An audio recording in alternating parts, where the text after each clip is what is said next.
Anyfic Media. Omwana yagwaka accident Suleiman Jakana Naduli nakutuka ekyenda bigere ne bigwako ennyama bamulongoosa bulungi ensambya bamugyamu omusaayi mungi nnyo n'amazzi nadda engulu bulungi ne bafulumya ekyenda ebweru ekimalayo ze kimaze badde bakakizaayo ne baddamu ne bamutunga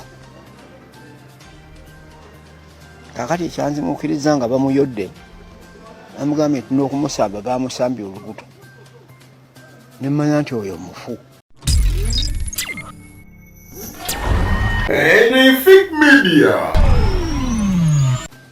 Ebintu eby'omunda byonna n'ekyenda bakikyusa kukizza ku ludda olulala bwe kitagulukukira awo kiddirira kufa nga n'ekigendererwamu ekyo sikimanyi era nga ffe balwanyi bannaffe ffenna awamu tulabye ne batabani baffe aba balwanyi bannaffe abavuddeyo okulaga interest mu ggwanga nga bwe ligeraki bwe litambula. Bano beesunga kino, bali beesunga kiri, bano beesunga kino. Kakati bw'otunulira owa Naduli ogenda mutuuseeko ebisago ebifaanaganako bwe bityo omutte nzire ku mabbali wali nsanyuke be banatugumbula naawe owuwo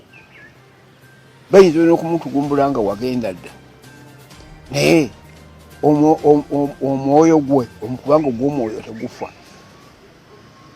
gwe bamusanyufu olw'ebyo. Abaana nga bano okwogera ebikankana kiba mu mbeera nnyingi bukya tuva mu nsiko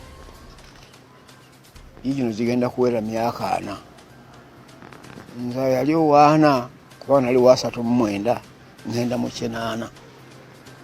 era kyekimu ne muto wange His Excellency President yali wa 37 naye genda omugambe naye yali waana